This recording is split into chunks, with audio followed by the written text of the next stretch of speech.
Eh, Buenas noches a todos.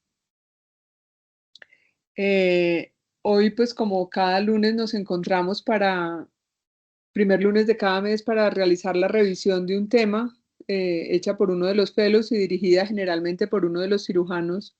En este caso me correspondió a mí.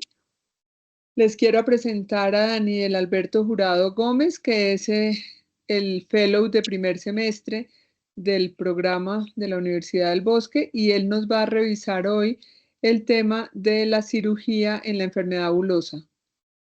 Adelante, Daniel. Gracias. Muchas gracias, profesora.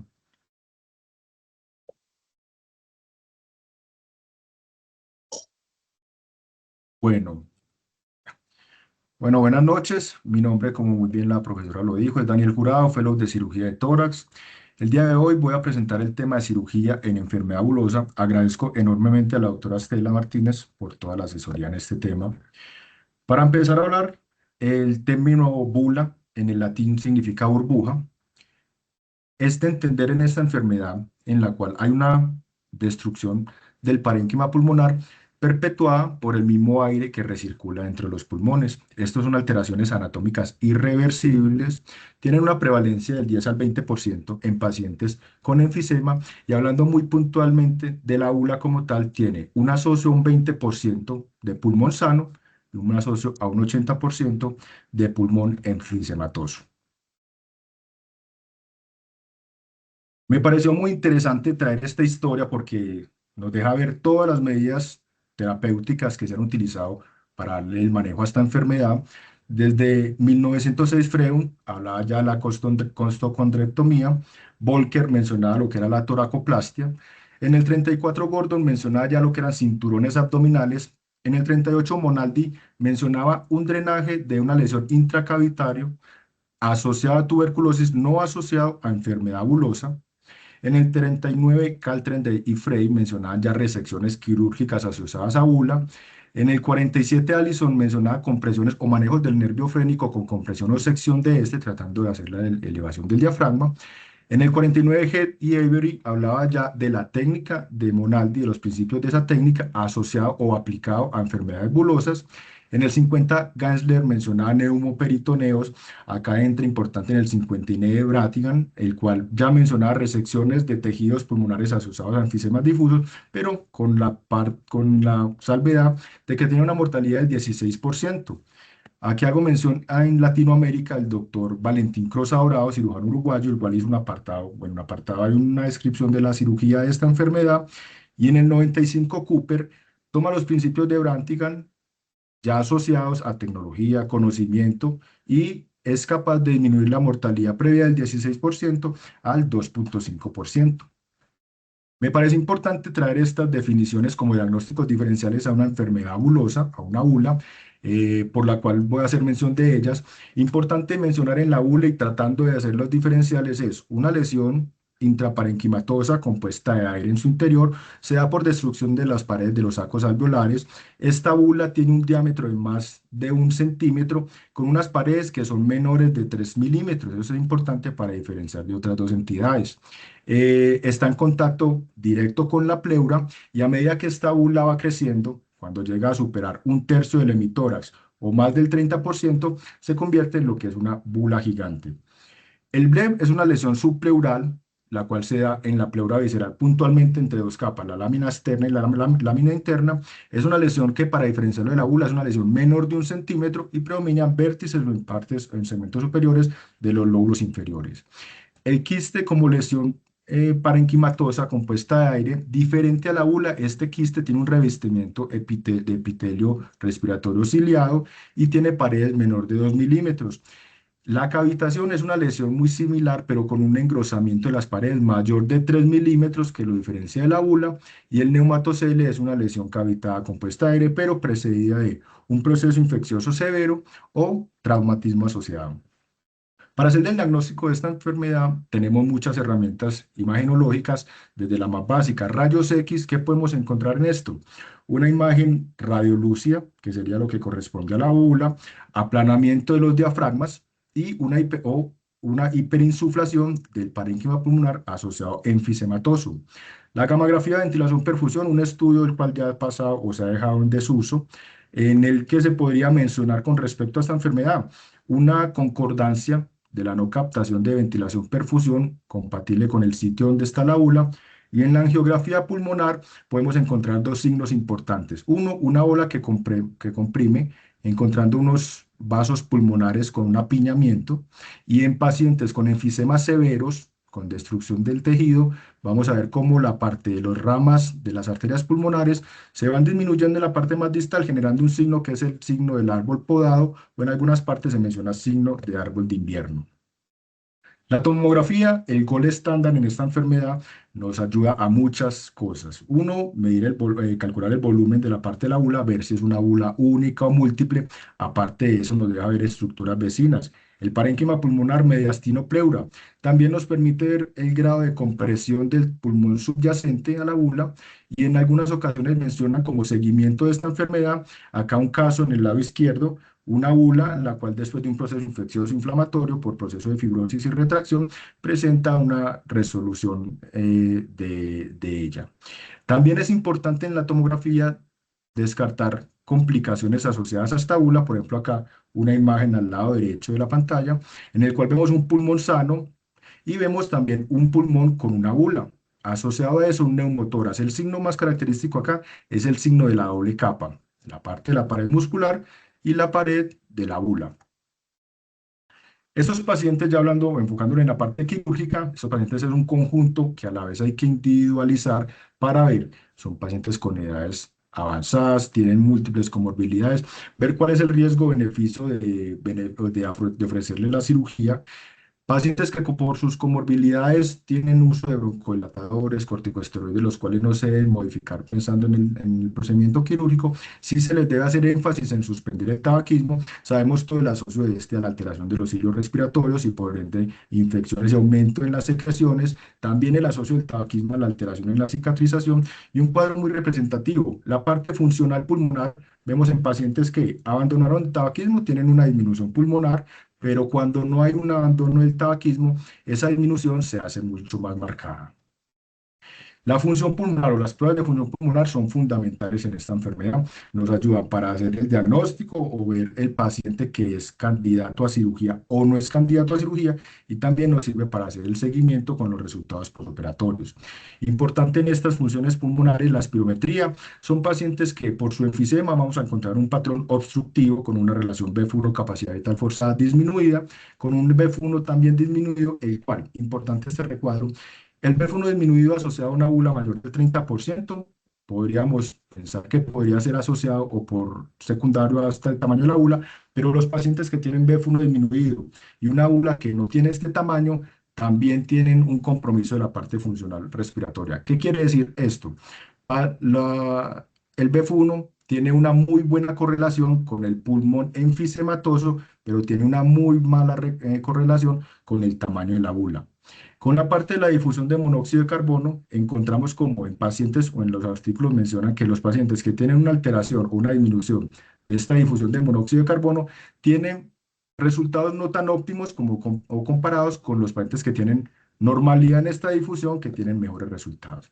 La anestesia, hablando de la cirugía, hay que tener un diálogo con el anestesiólogo, utilizar tubos bilumen para un adecuado aislamiento pulmonar, tener en cuenta el riesgo de neumotórax asociado por la ventilación de presión positiva, volumen corriente alto, tanto en el pulmón donde está la bula, como estos pacientes tienen enfisema, la gran mayoría, en el lado contralateral también hay que tener cuidado. Si se puede hacer una higienización bronquial por parte del anestesiólogo, ayudaría al manejo de secreciones posoperatorias. Traje este artículo, como hablando de la anestesia, muy interesante, pacientes en los cuales se les hizo bulectomía y compararon intubación versus no intubación. Esa no intubación son dispositivos supraglóticos, bloqueos regionales, pseudoanalgesia, y que compararon resultados de tiempo estancia hospitalaria. No hubo diferencia entre ellos. Tiempo global de cirugía, en el tiempo global mencionan o ingresaban los pacientes con el tiempo anestésico, 149 versus 90 minutos a los que no se les hizo bajo intubación. Tiempo operatorio, eso es muy inespecífico en el artículo, ellos mencionan que disminuye el tiempo en los no intubados, pero que por una curva de los cirujanos, por el aprendizaje en la técnica, pero no hay como tal un punto específico que aclare este valor. Y complicaciones asociadas en los dos grupos, no hay ninguna diferencia estadísticamente significativa. Importante la cirugía como principio, reexpandir las partes colapsadas del pulmón y mejorar la dinámica respiratoria. Con estos dos objetivos, la idea es mejorar el intercambio gaseoso y es claro, o se menciona que entre más grande la bula, mayor respuesta sintomática va a tener a posterior a la cirugía. Quise enmarcar estas indicaciones de cirugía porque deben quedar claras cuáles son, que es paciente asintomático con una bula mayor del 30% del emitoras, ahí ya el que manda la parada es el tamaño de la bula, pacientes con disnea asociado a una bula y causas que expliquen esa disnea excluidas, ahí importaría la parte sintomática y obviamente la parte de complicaciones asociadas a la bula. Indicaciones puntuales. Hay una salvedad en que pacientes con bula que están asociados a buceo o trabajos aeroespaciales, pilotos o viajes prolongados podrían tener cierta cabida como indicación quirúrgica, pero son casos mucho más especiales. Este artículo me pareció interesante porque se utiliza la bulectomía como un procedimiento de preacondicionamiento quirúrgico que a la larga entra en el grupo de bulas gigantes, pero pareció muy interesante. Rápidamente, 64 años, ingreso por tos y hemoptisis, se encontró una masa de 65 milímetros iliar izquierda con una bula gigante bilaterales. Se le hizo una broncoscopia biopsia, se encontró un carcinoma escamocelular, se hizo la estadificación, un estadio 2B y se planteó llevar a neumonectomía. Pruebas de función pulmonar prequirúrgicas, un BF1 de 1,78 litros con una difusión de monóxido del 75%, que se consideró ventilación con un solo pulmón, paciente que podría ser intolerable a Estado esto, 2B. ventilación 2B, profe, sí, qué pena, dije otro. Sí, señor, estadio 2B, por PET-CT y por los estudios que le hicieron. Eh, ¿Cuál es lo importante de esto? Se llevó al preacondicionamiento quirúrgico con la bulectomía del lado derecho. Después de esta bulectomía, las pruebas de función pulmonar ascendieron a 2 litros el BF1 y 15 días después de esta intervención quirúrgica se llevó a la neumonectomía izquierda, según el artículo lo que describen, con muy buenos resultados en el paciente. Otra de las indicaciones de la bulectomía son las complicaciones asociadas a la bula. Empiezo por el neumotórax. Hace referencia al 90% de las complicaciones, pero en los reportes del neumotórax como complicación tiene una incidencia muy baja del 0,003%. Con respecto al neumotórax, se menciona que se le puede hacer el drenaje o el manejo primario con el drenaje, pero siempre se sugiere realizar un procedimiento adicional. ¿Por qué? Porque, y más en pacientes con un enfisema marcado, estos pacientes tienen a 2 años una recurrencia del 30 al 50% del neumotórax. La hemoptisis es aún mucho menos frecuente, siempre descartar asocio al aspergillus o sobreinfección por aspergillus, bronquiectasias, carcinoma. El manejo de la hemoptisis es manejo médico. Si hay mejoría, no hay que hacer más. Si no hay mejoría, intervención quirúrgica. Bulas cuando se infectan, está la bula, hay una poca circulación, eliminación bacteriana, hay un acúmulo de líquidos, este líquido cuando se cambia a purulento, hace una respuesta inflamatoria. Tenemos estos pacientes en los cuales el manejo inicial es médico también, antibiótico. Ocasionalmente, estos pacientes responden bien al manejo médico y hacen algo que se llama autobulectomía. Cuando no hay respuesta al manejo médico, antibiótico por 4 a 8 semanas, cuando hay abscesos pulmonares o un aumento del tamaño de la bula, estas son indicaciones ya para llevar a cirugía. Mucho más raro aún, dolor torácico asociado a la bula. Este dolor lo describen como retroesternal opresivo, hay que descartar asociado a infarto agudo de miocardio y sea por un aumento o una distensión de la pleura parietal o visceral, que cuando ya avanza tanto y es el dolor, compromete disnea y ahí ya entra en una de las indicaciones de sintomatología. Muy interesante el cáncer asociado a la bula, una prevalencia de pacientes con enfisema de 6,1%, un riesgo relativo de 32 a 1, y pacientes sin enfisema del 0,19%, que reportan paciente con la bula y que podamos encontrar el cáncer o el tumor dentro de esta bula en un 23% y que las presentaciones de estos pacientes es en edades más tempranas, 46 más o menos 10 años. En la tomografía encontramos un engrosamiento de las paredes, aumento o disminución súbito del tamaño y retención de líquido por oclusión de los orificios de la parte bronquial. Y hay que diferenciar cómo es una lesión intrabulosa que no vaya a haber un misetoma asociado. Este es un caso que me gustó mucho porque incluye dos cosas, la hemoptisis y el cáncer asociado a la bula. Es un paciente masculino de 40 años, ingresó por un cuadro de hemoptisis de un mes, anemia hemoglobina de 8.8, una tomografía que encontró donde está el puntero, una masa sólida bien circunscrita de 7 por 6.5 por 6 centímetros en el lóbulo superior derecho, y él previamente, describen un año previo por otra sintomatología, se le habían hecho estudios y se había conocido o encontrado una bula en el mismo sitio. Como el paciente no mejoró, no respondió a la embolización y siguió anemizando, se decidió llevar a cirugía, se encontró, se le hizo una lobectomía del lóbulo superior, se encontró la bula con coágulos en su interior, pero en el estudio patológico salió un adenocarcinoma. Esta es aún más rara esta complicación, pero está reportada, que es herniación de bula apical hacia la región cervical inferior. Esta entidad se da por una alteración en la fascia de Simpson, que es una fascia que está entre el esternocleidomastoideo y el escaleno anterior. Ella se origina en C7 y se inserta esta fascia en la primera costilla. ¿Y qué es importante de esta entidad? No siempre es quirúrgica. En el lado izquierdo muestra una paciente que ingresó por dificultad respiratoria, se le hizo todos los estudios, se llevó a cirugía, mencionan una incisión supraclavicular, se encontró el defecto en esta fascia y el manejo que le dieron fue con sutura. Pero el lado contrario es el lado derecho, es un paciente con un síndrome de Marfan que incidentalmente le estaban estudiando la raíz aórtica, se le encontró esta bula, no representó sintomatología, no se le hizo más. Las indicaciones quirúrgicas en esta enfermedad es compromiso ventilatorio de la vía respiratoria, incarceración e infecciones recurrentes. El manejo quirúrgico de la bula, lo quise distribuir así: bulectomía, hablando de la línea de sutura y hablando del espacio pleural, y en pacientes que no son candidatos a bulectomía, el drenaje endocavitario quirúrgico. La bulectomía ha tenido diferentes abordajes. Esternotomía. La esternotomía se menciona cuando hay un procedimiento quirúrgico cardíaco asociado a una bula para hacer los dos procedimientos simultáneamente. También mencionaban en unas partes para bulas bilaterales, pero también se menciona los procedimientos secuenciales. Primero un lado, segundo el otro lado, con muy buenos resultados y evitando así complicaciones asociadas a la esternotomía, como el mismo infección del esternón y dolor posoperatorio. Asociado a eso o diferente a eso, toracotomía, VATS, 3 puertos, 2 puertos, monopuerto, RATS por multipuerto o por puerto único. Y hablando como tal de la bulectomía, dicen, pacientes con bula periférica se les puede hacer resecciones en cuña, pero cuando hay bulas que ya son más intraparenquimatosas, las resecciones ya van a ser más anatómicas. Suturas de la base de la bula. Se recomienda en pacientes con bulas con paredes muy engrosadas, o lo que ellos dicen una base ancha o base difusa que mencionan ellos, haciendo la sutura cerrando los bronquiolos terminales para tratar de disminuir el riesgo de fuga. Y otra técnica que mencionan es la técnica de Lauresi y de Artabel, en la cual se hace una incisión longitudinal sobre la bula, se utilizan estas mismas paredes para hacer un repliegue y tratar de reforzar esta línea de sutura.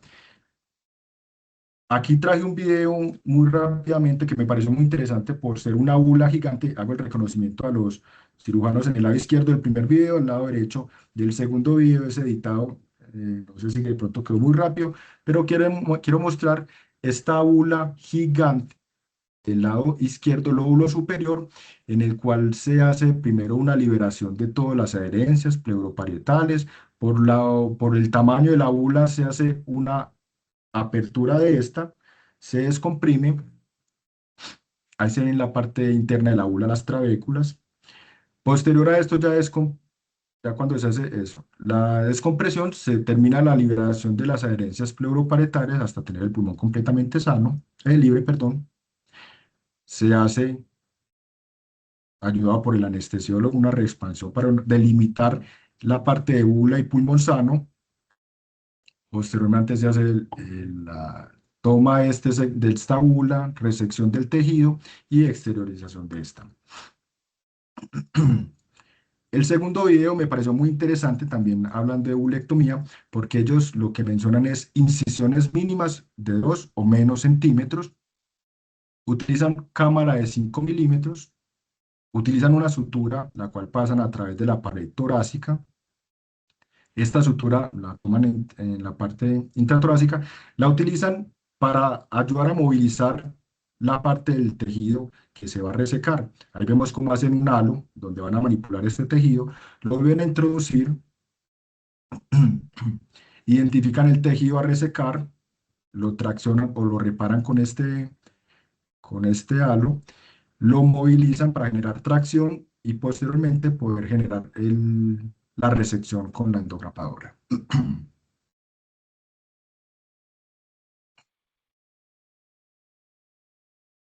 Y posterior, se retira la sutura con la pieza quirúrgica y un dren de pequeño calibre.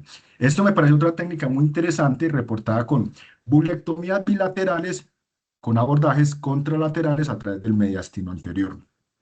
¿Qué se hace en la salvedad en este artículo? Primero, deben ser pacientes delgados, pacientes jóvenes y pacientes en los cuales en la tomografía se encontraron bulas en los vértices. Vemos como en un abordaje, ellos lo mencionan ipsilateral, se hace la resección primero de esas bulas, la bulectomía del lado derecho. Posteriormente, se hace una apertura de la pleura mediastinal, se hace el abordaje a través del mediastino anterior y se llega hasta el lado contralateral, se hace el reparo de la lesión, se hace la resección y al final, a ver si me deja expandir, al final, no en todos los casos, pero sí en algunos, dejan un dren que viene acá contralateral a través del mediastino anterior y un dren ipsilateral en el lado que se hizo la otra bulectomía. El manejo de la línea de sutura, uno va a encontrar muchas formas o muchas herramientas para ofrecer en estos casos. Quise traer como la gran variedad que encontraba. En el video vemos un sellante de fibrina autólogo que se puede mejorar, que se puede utilizar, y en todos los artículos, cuando se utiliza algo adicional, tiene mejores resultados. Aquí vemos cómo hay un refuerzo de la endograpadora de la sutura mecánica con pericardio bovino. También ahí se puede utilizar refuerzos con matriz de colágeno, como el peristrips.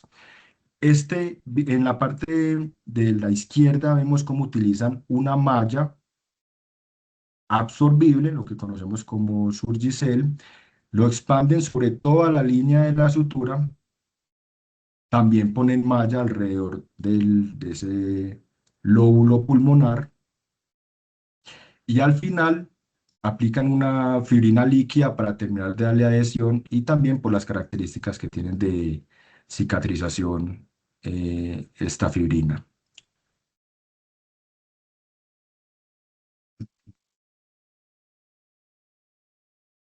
En el lado derecho traje un artículo que, tratando de buscar otras medidas, otros manejos diferentes a la línea de sutura, un artículo en el cual comparan ellos hablan de una coagulación de muy baja dosis, esa muy baja dosis son 80 watts, asociados a una lámina de ácido poliglicólico, comparados con solamente la lámina de ácido poliglicólico.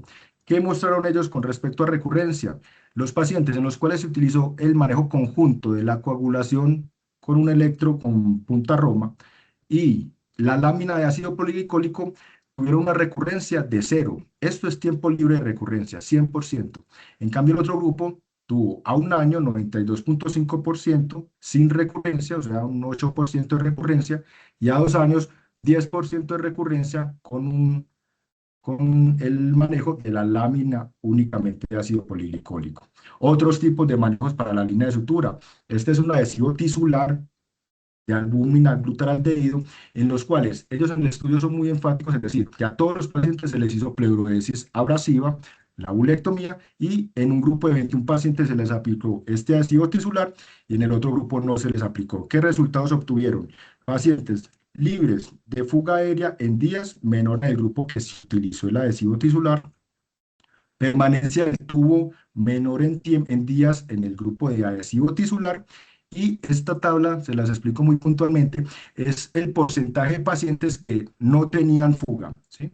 Pacientes en la barra azul, en la columna azul, sin fuga aérea en el posoperatorio en recuperación del 62%. Al día 1 sin fuga aérea del 95% y al día 2 sin fuga aérea del 100%, comparado con el otro grupo que en el posoperatorio el 100% tenía fuga aérea. En el día 1, 15% no tenía fuga y en el día 2, 37% no tenía fuga, el resto sí la tenía. Otro artículo comparando diferentes medidas. Ácido poliglicólico, la lámina de ácido poliglicólico comparado con malla que vimos en el video de celulosa regenerada oxidada. ¿Qué encontraron en este artículo? Una recurrencia en el grupo que se le hizo la malla, se utilizó la malla de celulosa regenerada oxidada, una recurrencia del 22.8% comparado con la lámina de ácido poliglicólico que tuvo mejores resultados con una recurrencia solamente del 3.6%. Esto es como por mostrar variedad en formas de manejo de la línea de sutura. Y algo fundamental en estos pacientes que se les hace bulectomía es el manejo del espacio pleural, procedimientos pleurales. ¿Qué quise mostrar en este estudio? Comparación de pacientes que se les hizo bulectomía comparando un grupo de pleurectomía y un grupo de pleurodesis abrasiva, ¿sí? 204 pacientes en los cuales la pleurectomía mostró con una P estadísticamente significativa tiempos más prolongados de cirugía, sangrado intraoperatorio mayor que la pleurodesis, tiempo de drenaje del tubo del volumen mayor que la pleurodesis, tiempo de estancia hospitalaria y dolor posoperatorio por escala análoga del dolor mayor en la pleurectomía que en la pleurodesis. Y hablando de fuga aérea o recurrencia del neumotórax, encontremos o reportaron que el grupo que se utilizó pleurodesis abrasiva tuvo un 5.3% de recurrencia, pero no tiene una P estadísticamente significativa. La pleurectomía tuvo 0%. Este otro grupo o este otro artículo es muy interesante porque son pacientes que se les hizo bulectomía enfocando como objetivo principal la recurrencia. Me gustó mucho porque en él se compara.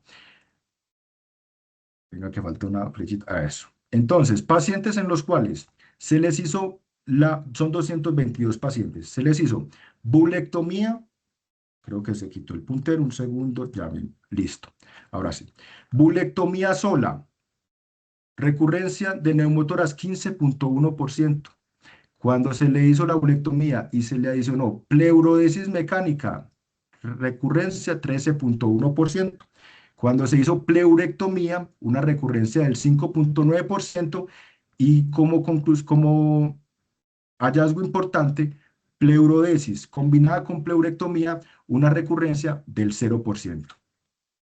Es importante entender que estos pacientes, cuando no son candidatos a bulectomía por comorbilidades exacerbadas, por pacientes hipertenso pulmonar severa, con una presión sistólica de la arteria pulmonar mayor de 50 milímetros de mercurio, pacientes con pruebas funcionales muy disminuidas, con un BEF1 menor del 15%, una difusión de monóxido del 20%, cuando no son candidatos a cirugía hay que ofrecerles algo adicional. Vemos cómo o describen técnicas de drenajes endocavitarios como la técnica de Bronto, al lado izquierdo, que también se conoce como Monaldi modificado. Este artículo o la descripción de la cirugía la tomó un artículo del Hospital de Brompton de Londres, en el cual mencionan que el procedimiento es incisión de toracotomía de 10 centímetros, resección costal, se incide la pleura, se hace la exteriorización de la bula, esta se incide, se le hace una sutura alrededor en bolsa de tabaco, se hace la descompresión, se liberan las trabéculas, se insufla talco para la parte de fibrosis, se le hace un cierre a esa sutura, ese dren, se le pasa un dren, perdón, se le pasa un dren, se exterioriza por una parte diferente a la herida. Ellos en la técnica hablan de una pleurosis química también con talco y se deja un dren en el espacio pleural. Este, en el lado derecho, eso tiene una mortalidad del 6.9%. En el lado derecho agradezco a la doctora Estela que me compartió estas imágenes, paciente que no era candidato a bulectomía, en el cual se realizó una bulostomía. Vean la diferencia de la incisión casi que de 2 centímetros, se hace la exteriorización de la bula, la apertura de esta, se fija las paredes de la bula a la pared torácica para evitar su retracción, se utiliza una yodada, se pasa una sonda Foley, se infla el balón, el cual se fija o se hace la tracción hacia la piel y se cierra la sutura. Incisión mínima con muy buenos resultados. Con respecto a los resultados, hablando de la bulectomía, me llamó mucho la atención este artículo de la izquierda. Este es un artículo realizado en un estudio realizado en Israel, la experiencia de ellos con bulectomías, y son explícitos en decir que esos pacientes no le hicieron ningún manejo al espacio pleural. ¿Qué resultados obtenemos? Obtuvieron neumonía 14,2%, infecciones de la herida 4,8%, fugas aéreas del 28,5% y hospitalizaciones con un rango amplio de 3 a 34 días. Ese de 34 días fue un paciente que le hizo fuga aérea, les hizo un empiema y tuvieron que reintervenirlo, con una mortalidad del 0%. No hicieron ningún manejo del espacio pleural. En este otro artículo me pareció muy interesante porque hablan de la bulectomía asociado a pleurectomía y describen muy bien los resultados. Rápidamente, ¿cómo hicieron ellos el procedimiento? Incisión o abordaje monopuerto, resección del tejido pulmonar con la bula. Ellos aplican o instilan solución salina al 0,9% para hacer una separación de la pleura parietal con la parte de la pared torácica al músculo y hacen una pleurectomía, pero no hacen la resección completa. Ellos hablan de que desde el segundo espacio intercostal para arriba hacen la liberación de esa pleura, la sostienen con esas pinzas y hacen la reexpansión pulmonar para que no vaya a haber un deslizamiento, un desplazamiento, la sueltan y ponen un tubo, un drenaje torácico. Resultados de estos manejos, de estos pacientes con manejo con pleurectomía, como lo describen ellos: fuga aérea mayor de 5 días de 5,81%, recurrencia de neumotórax 1,16%, bajos porcentajes. Quise traerles esta tabla al final porque me puse a ver la mortalidad, cómo había cambiado, y desde el 1974 se mencionan mortalidades con tasas de 2,1%. En el 96 en un metaanálisis se menciona una mortalidad del 8%. De ya como en el 2002 habla del 5%.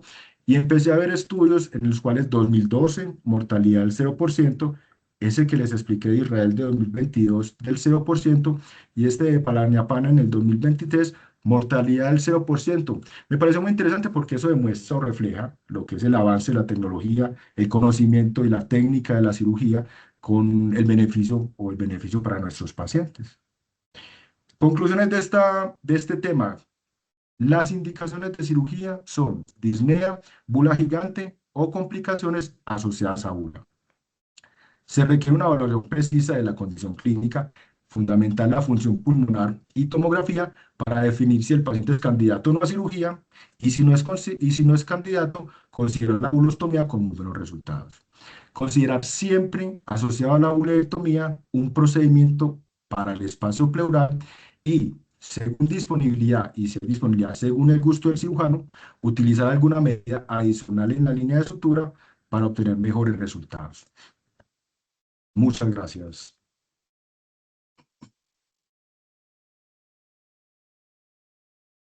Muchas gracias, Daniel. Muy bien la revisión.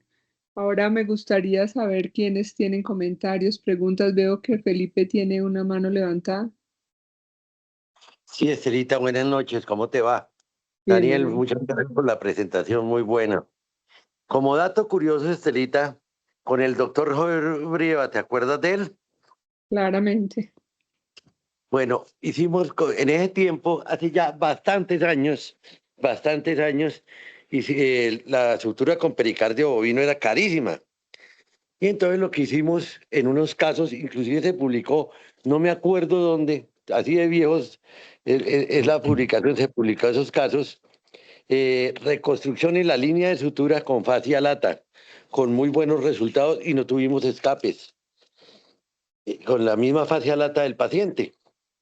Eso es como dato curioso, lo hicimos sin utilizar pericardio bovino, sino sacando la fascia lata del paciente del muslo.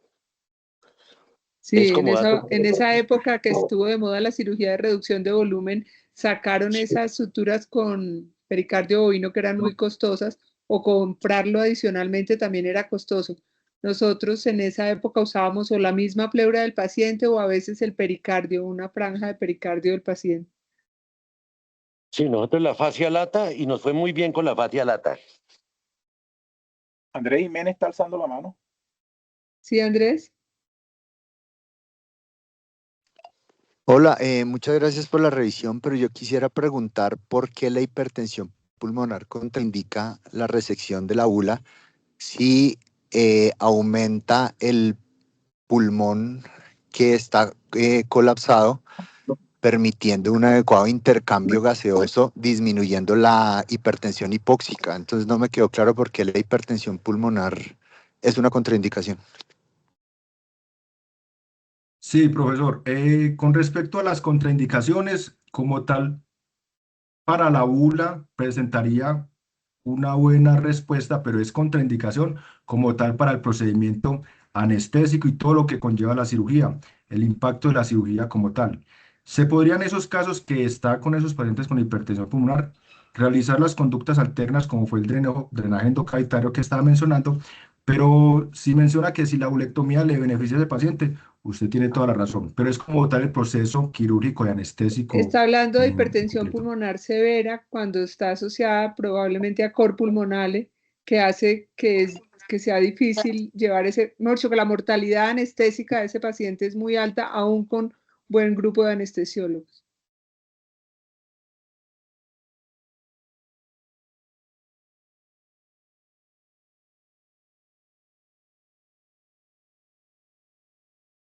¿Alguien más tiene pregunta? Elkin Cabrera. Y buenas noches, muchas gracias, doctora Estela y Daniel, por la presentación, muy chévere, muy didáctica. Yo quería preguntarles desde el punto de vista estadístico si usted encontró alguna diferencia en el refuerzo de la sutura o no. Yo sé que usted dijo que había un poco de beneficio en utilizar los refuerzos de colágeno o los dispositivos líquidos para el refuerzo de la sutura, pero tengo entendido que ahora con la tecnología que tenemos en Tri-Staple, en los staplers y demás, pues realmente eso no representa ninguna diferencia cuando técnicamente, digamos, uno se va cortando o grapando por el pulmón sano, que es una de las dificultades técnicas de la bula y que por lo generalmente fugan es porque uno pone la sutura un poquito más alta de donde debe ir. Y la segunda pregunta que está relacionada es si encontró de pronto alguna evidencia en cuanto a los sistemas de drenaje pleural tipo TOPAS o MEDELA o algunos de esos que pueden predecir de manera más temprana una fuga aérea. Digitales. Exacto, sí. Gracias, doctor.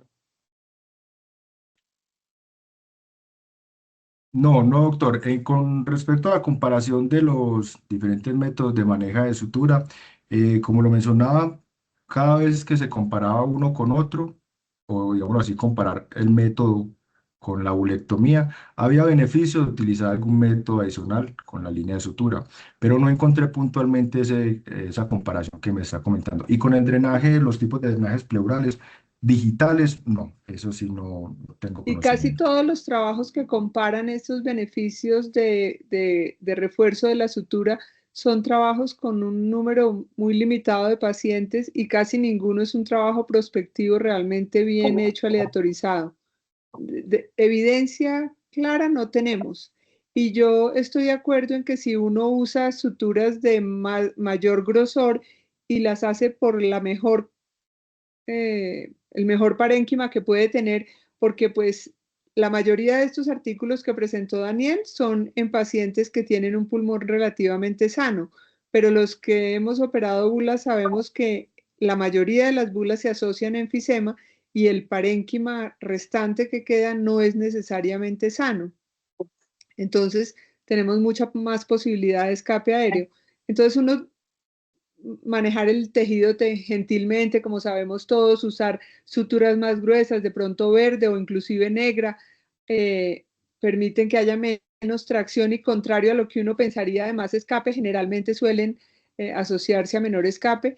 Y si uno puede o tiene, digamos, muchas dudas o el paciente realmente tiene un parénquima muy malo, usar un refuerzo, yo creo que le ayuda para sostener mejor la grapa en el parénquima, pero que haya una evidencia clara sobre eso, no encontramos.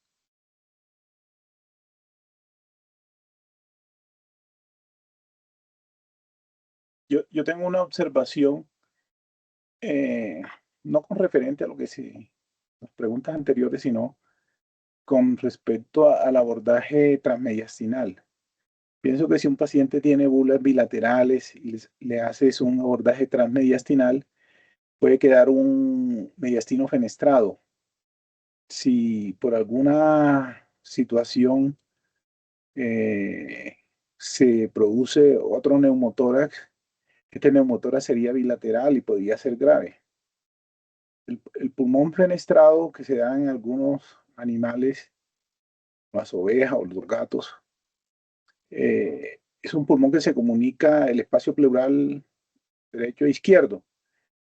El perro. Entonces, sí, de hecho, ahora recientemente que ha habido debate sobre el abordaje eh, para colocar la placa de NOS, que se hace una disección extrapleural para pasar al otro lado. Bueno, son cosas que están apareciendo porque seguramente dejar un mediastino fenestrado podría tener eventualmente en algunas personas predispuestas la posibilidad de tener este tipo de complicaciones de neumotórax bilateral.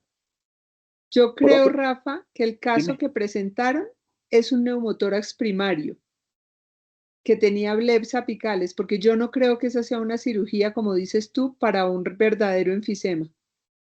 Sí, eso pienso yo. Y lo otro es el paciente tipo, es un paciente de la tercera década, hombre o mujer, mafanoide, que tiene unas bulas apicales, generalmente en el lóbulo superior, ocasionalmente en el segmento 6, pero la mayoría de las veces es en el lóbulo superior. Este paciente en Colombia le haría pleurodesis completa con fármacos o le harías pleurodesis mecánica y hasta dónde le harías la extensión de la pleurodesis mecánica. Hay algo que yo sé que tú, Daniel, estás comenzando esto, pero yo dejo la pregunta en el auditorio porque es el pan de cada día, es lo que uno ve a menudo. Yo quiero saber qué estamos haciendo, por lo menos aquí en Bogotá, aquí en Colombia, con respecto a este tipo de presentaciones y de tratamientos quirúrgicos.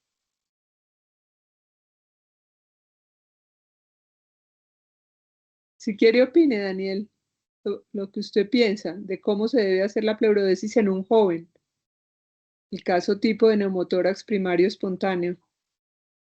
Pues no, con respecto a la pleurodesis, lo que he leído de la parte de pronto pleurodesis química con talco, el talco está estudiado, el esterital tiene beneficios de hacer pleurodesis química con muy buenos resultados. Hay contextos o situaciones en la cual el uso de yopovidona se puede utilizar pacientes con cuadros infecciosos asociados, pero con respecto a pleurodesis, en lo que he leído, la pleurodesis química y con talco es la que tiene mejores resultados. Pero lo que le está preguntando Rafael es si ese tipo de pleurodesis le parece adecuada para cuando va a operar un muchacho de 20 o 30 años que llega con un neumotórax espontáneo Ah, primario y ok. un pulmón sano. Ya le entendí la pregunta. No. ¿Por qué? Porque los cambios asociados a la pleurodesis química, pensé que era con resultados finales, asociados a la pleurodesis química en tan temprana edad, ese va a ser un espacio pleural el cual después de todo ese proceso fibrótico va a ser mucho más difícil posteriormente hacer algún abordaje o manejo que uno requiera por la temprana edad, como dicen los profesores. En esos casos, la pleurodesis abrasiva podría tener mejores resultados, pero si es por parte de la edad, no es recomendado utilizar pleurodesis química pensando a futuro en que de pronto haya quienes haya necesidad de volver a utilizar, a entrar a ese espacio pleural. Y entonces la pregunta de Rafael es si usted va a hacer una mecánica o una pleurectomía, que son las opciones, ¿hasta qué espacio intercostal le parece que debería hacerla?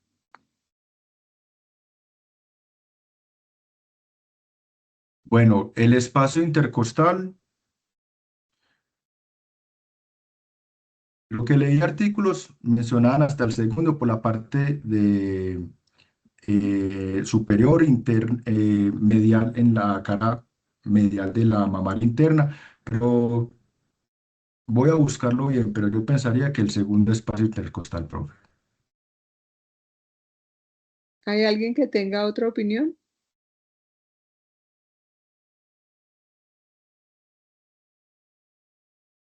¿Algún fellow?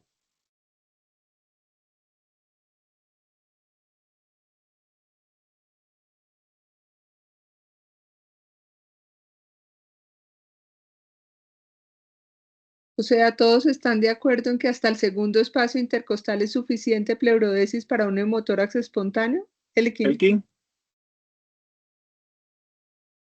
Sí, lo que sucede, y es que en el lado derecho, que es lo que siempre se ha discutido, es que cuando uno es generalmente uno es sea pleurectomía o una abrasión pleural, ¿cierto? De la parte apical, porque uno no quiere que ese pulmón se caiga. El problema es que cuando uno hace una pleurectomía solo apical y deja, sobre todo en el lado derecho, la base sin adhesiones, ese líquido.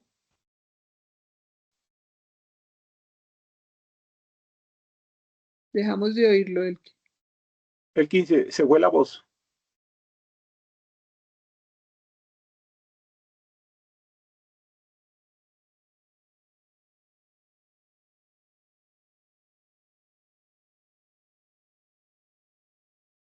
Elkin.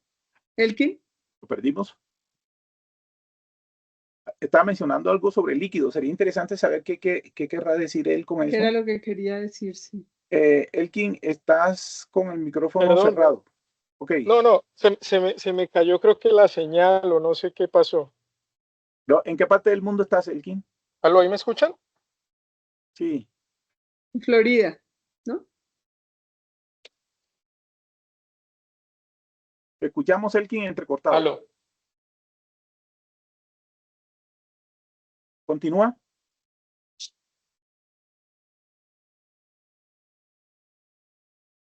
No lo oímos, Elkin. Elkin, no te escuchamos. Bueno, lo que yo quería decir... ¿Aló? Sí, qué pena, se me cortó. Pero no, siga, profe, tranquilo. No, siga usted, que lo estamos oyendo. Termina, es que estamos esperando porque estaba diciendo algo interesante con respecto a los líquidos del lado derecho, que es lo que no entendí bien, por favor. Pues es que, profe, lo que hemos visto cuando hacemos pleurodesis apical en el lado derecho, ¿cierto?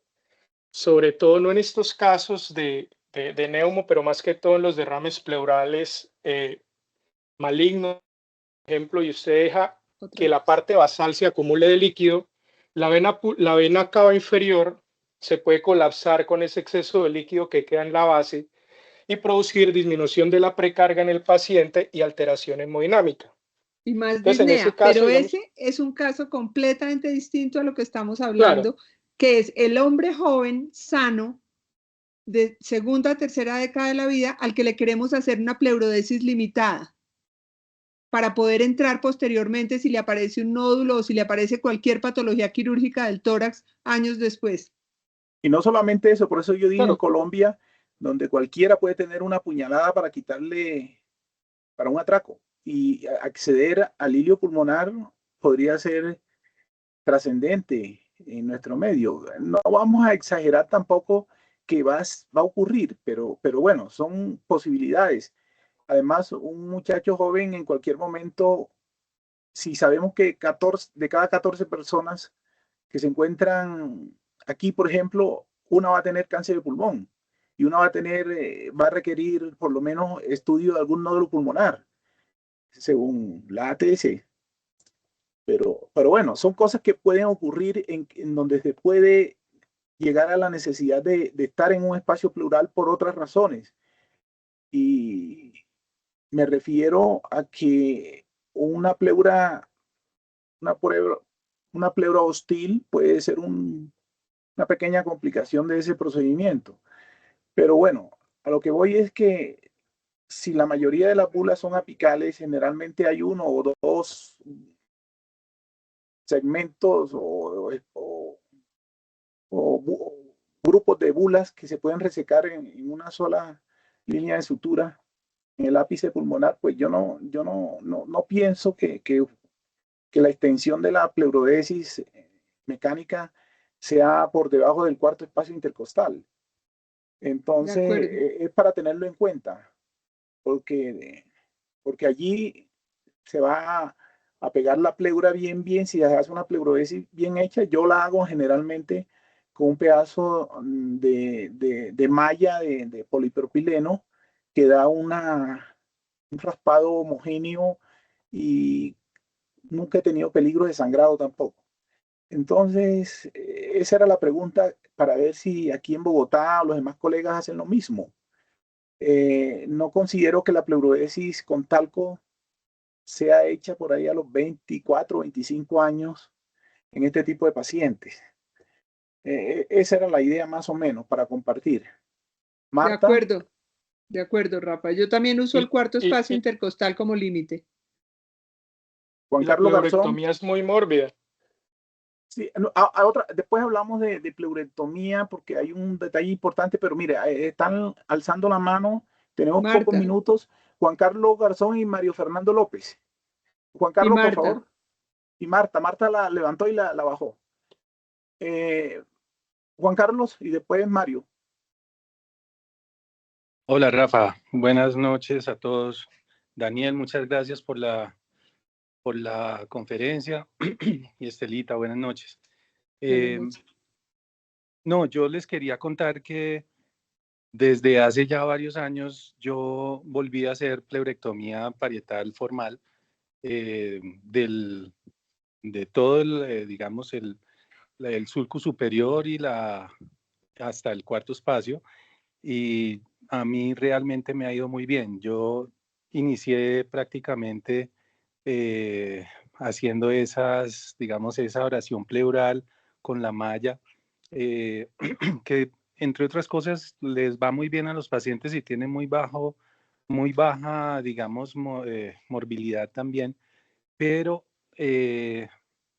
con un solo paciente que haga recidiva del neumotórax ahí apical, uno como que dice esto no funcionó. Y desde que empecé a hacer pleurectomía parietal, además que es un procedimiento supremamente, yo no sé cuántos de ustedes hacen pleurectomías, pero las pleurectomías parietales me parece uno de los procedimientos más bonitos que tiene la cirugía torácica. Y realmente, digamos que son comparables las dos. No hay mucha diferencia en cuanto a la morbilidad, pero uno se siente muchísimo más seguro haciéndole a un paciente una pleurectomía formal. Esa es mi opinión. Gracias Juan Carlos. Mario. Buenas noches, profe. Sí, para comentar, pacientes jóvenes, a esa edad la causa más frecuente usualmente son bulas congénitas. Reseco la bula, hago una apical cap, una pleurectomía apical muy cuidadosa, evitando desgarrar la pleura y el sangrado hasta el cuarto máximo, hasta el quinto espacio, tratando de que ese flap de pleura cubra la sutura, y también utilizo pleurodesis química con una torunda con isodine. Nunca utilizo talco en los pacientes jóvenes. Me parece que la reacción inflamatoria puede ser muy severa, entonces no, para nada talco en los pacientes jóvenes. Eso es lo que hago hace un tiempo y me ha ido bien. Bueno, congénitas es un decir, ¿oíste? Claro. Porque no necesariamente sean congénitas. O adquiridas. Eso quería comentar. O adquiridas. La causa más frecuente del neumotórax espontáneo primario es una deficiencia del colágeno tipo 2 que hace que se produzcan blebs apicales, no bulas congénitas, que es distinto. Sí, me expreso mal, sí, señora.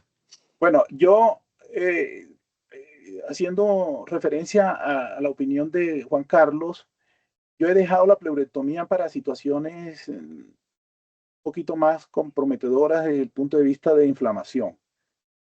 Hemos tenido que hacer alguna vez, pocas veces hemos hecho pleurectomías, entre otras cosas porque a veces las adherencias apicales que quedan después de la bula también son complejas en cuanto a hacer la pleurectomía en este sitio y el engrosamiento de la pleura, donde ha ocurrido eventos previos que han pasado desapercibidos, también pone a veces el inicio de la pleurectomía un poco difícil. No quiero decir que no se haga, seguramente Juan Carlos tendrá su técnica bien depurada y la hace muy bien.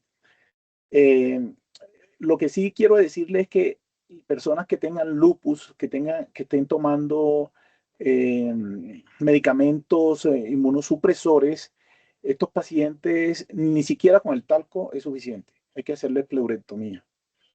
Y la pleurectomía es prácticamente una pleurectomía total para este tipo de pacientes.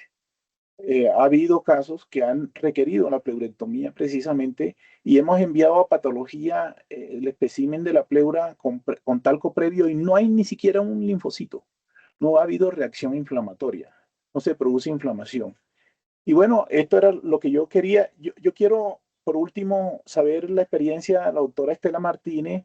Ya al final, Marta también está preguntando, le voy a hacer la pregunta a Estela, que me la va a contestar rápido, es sobre el uso de antiinflamatorios no esteroides en el paciente que se le hace una resección de bulas y se hace pleurodesis mecánica, específicamente mecánica.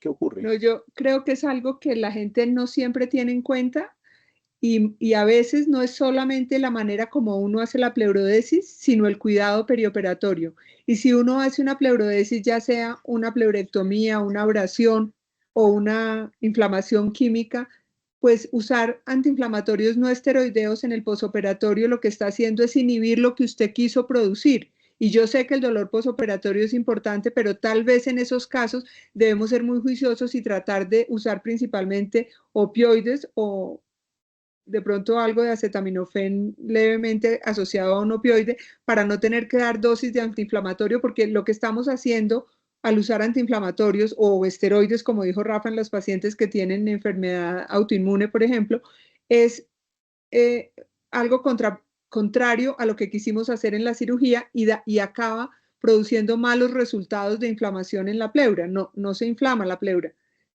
Contrario a lo que podemos pensar, los antiinflamatorios sí son muy efectivos en disminuir la inflamación. Martica.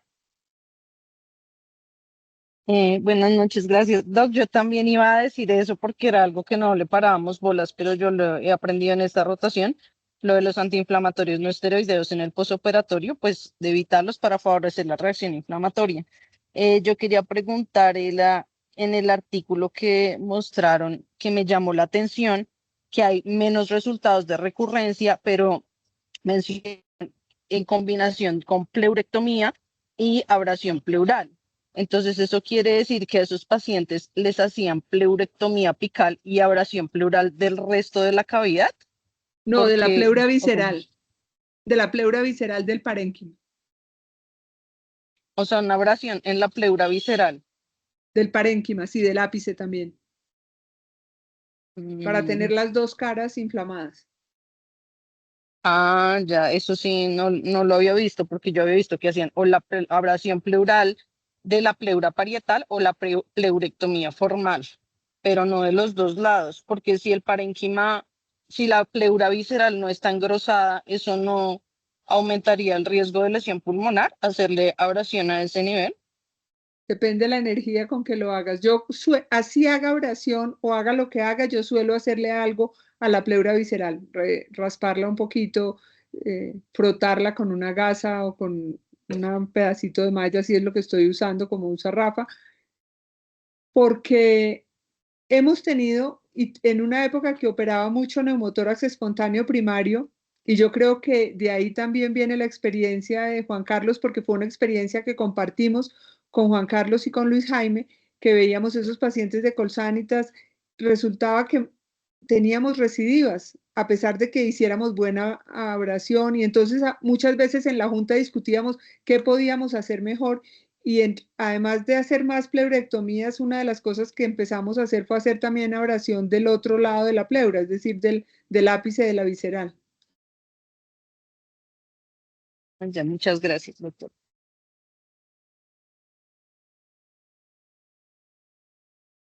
¿Alguien más?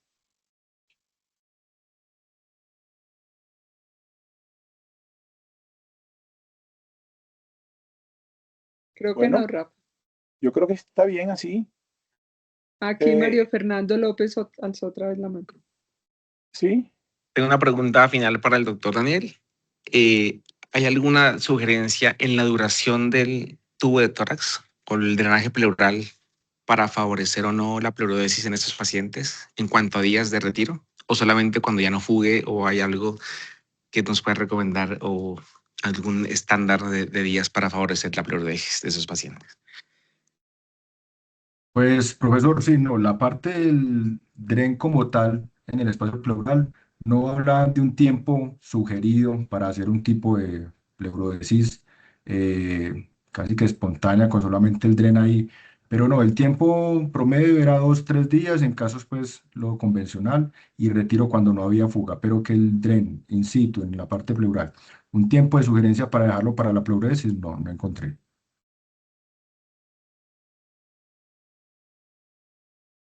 No, yo creo que las indicaciones son las mismas, Mario Fernando, que para cualquier DREN pleural.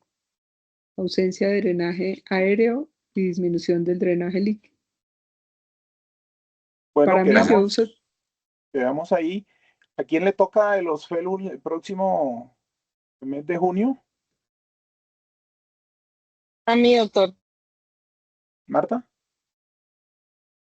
¿Ya Sí, tienes señor. tema? Sí, señor. Ok. Bueno, entonces quedamos así. Muchas gracias, Daniel. Muchas gracias. Buenas noches. Sé que es la primera vez. Seguramente habrá una conciliación con tu jefe, la doctora Estela, para proponer algunas cosas en las que puedes estar todavía mejor, ¿viste? Bueno, muchas Claro que sí, gracias. profesor, muchas Hasta gracias luego. a todos. Gracias.